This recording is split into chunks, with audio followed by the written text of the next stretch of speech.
King Abdullah II of Jordan is urging the United Nations to continue humanitarian funding for Palestinians and is asking for help for Jordan with refugees. The king making his appeal at the UN General Assembly Tuesday. It comes after President Trump cut off $350 million in aid for the UN agency that distributes the funding.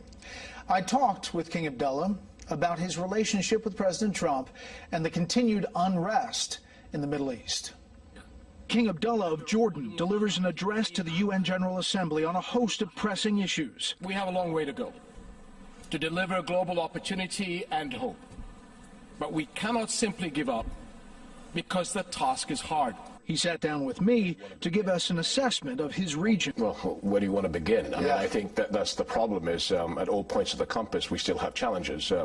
Syria, to an extent, ISIS is defeated, not destroyed, and you can apply that to Iraq also. But how do we move the political process in Syria? How do we stabilize? This is something that we can get into. Relatively calm in the south. Because there's a crisis management center that is operated by the Russians and Americans in Jordan, hosted by us for deconfliction. We're looking to make the South better. Iraq is still going through some of its turmoils. Obviously, as the government settles down, we want to make sure that the national military is all-encompassing and a building block to move to the future. We have the Israeli-Palestinian issue to our west. Yemen to our south. So, we have to be light on our feet, and there's a lot of balls being juggled in the air. Yeah, it's a busy neighborhood. On the ISIS front, the large perception was that they've been destroyed largely, but there seems to be either a comeback or an ideological kind of upbringing for young people. I mean, let's keep in mind, we're calling these people ISIS or Daesh. Right. They're no different than Al-Qaeda, Al-Shabaab, Boko Haram, or any other group out there. So this is a global problem. They are the most used names because they're the most vicious and most violent. But that doesn't mean that all those groups are any different from each other. So today we're talking about ISIS. 4 or 5 years from now, maybe there's another name that's developed and they become even worse. There's two stories in Syria, and to an extent, two stories in Iraq. One is the countries moving forward and redeveloping themselves and coming down, but there's still a fight against insurgents. You have concerns about the peace process and recent moves. Well, look, the president from day one was committed to a fair and balanced deal for the Israelis and Palestinians to move the process forward. We're not too sure what the plan is. That's part of the problem. So it's more difficult for us to be able to step in and help. What I'm worried about is we're going to go from the two-state solution to a one-state solution, which is a disaster for all of us in the region, including Israel. If most of the final status issues are being taken off the table, then you can understand Palestinian frustration. So how do we build the bridges of confidence between the Palestinians and the United States? Because whatever people say, you cannot achieve a two-state solution or a peace deal without the role of the Americans. So at the moment, the Americans are speaking to one side, not speaking to the others. And so that's the impasse that we're at. President Trump is, if he's anything, is pretty blunt. So exactly, and I think that's the breath of fresh air. The president sort of, as I said, look, if we go to the one-state solution, here are the problems that we're all going to face. And he was like, wait a second, and he went from A to Z like that. I was like, okay, fantastic. He went straight through the problem, came to the solution, and we looked at each other and said, okay, we need to work on the two-state solution. The one-state solution, I think, is a major problem for how Israel presents itself and internally how it presents itself, because the reality is that we're talking about apartheid. And that, I think, there's a lot of supporters of Israel outside of Israel that are really concerned, are they heading in the right direction? Now, can we get the two-state solution on track? Can we find an amiable and fair solution between the two others? Because the one-state solution frightens the heck out of all of us. Last time we talked, the region was in turmoil. ISIS was on the rise in 2015.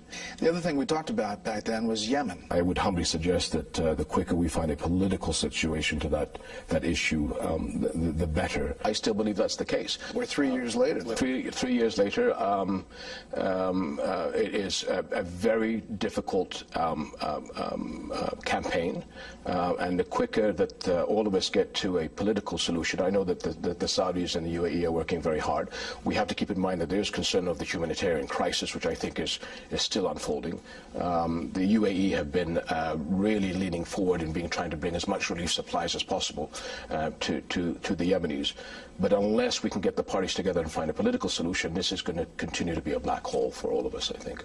Iran is obviously active in Yemen. They're funneling money and weapons. Many other places in the region. Through your eyes, how does Iran look? You can see in an Iranian signature what I see the Iranian crescent, whether it's in Iraq, whether it's in Syria, whether it's in Lebanon. You mentioned the Yemen, we're seeing them in the Horn of Africa. Is there a way to get Syria to a political solution? So we're working on things. I mean, sometimes the policy changes by certain people in American institutions that sort of throw us off a bit. Having said that, we, the Americans and the Russians, as I said, we have the joint command center in Jordan that helps in deconfliction. We do have a strategy. We had agreements with the Russians and the regime on dealing with the Iranians. That's had a slight hiccup in the past couple of weeks, but I'm expecting hopefully that to come back into the right fold. And as I said, we are all working and understanding that the Iranians are not helping anybody. But again, from the Iranian point of view, they want to be as close to the Mediterranean as possible. So they're going to do all efforts to continue to be in those areas and to be a mischief maker. In your country, 20% of the population now refugees? 21% only Syrian refugees. That's not to count almost a million illegal Egyptian workers that are in our country that we took a decision many years ago not to send back to Egypt because it would destabilize their economy. So that's the right thing, although the difficult thing. A couple of 100,000 Iraqi refugees that are in our country, and a total of about 50 to 60,000 Yemenis and Libyan refugees. So what kind of pressure does that put on? Tremendous. 21% of our population increase in a couple of years. That's like 60 million Canadians just appearing on your border in a period of 2 or 3 years, and then you've got to take, when you first started, at least a quarter of your budget for a couple of years just to look after your guests. Say that again, 60 million if you look at the U.S. 60 million Canadians coming over in 2 to 3 years. You've got to deal with them. And you've got to deal with them. And the international community is helping, and the biggest supporters are the United States and Europe. But as of this year, 2018, we're only getting 16% of the support from the international community. That means that we have to borrow the rest from the international community just to fund the Syrian refugees. Now, we do have to reform, we do have to become self-sufficient, but donor fatigue is a major problem, and it's an international responsibility. I mean, if you look at how many refugees Europe has taken and see the role that Jordan has done, we're actually taking the load off a lot of other countries, but help us because we're doing the right thing. Mm-hmm.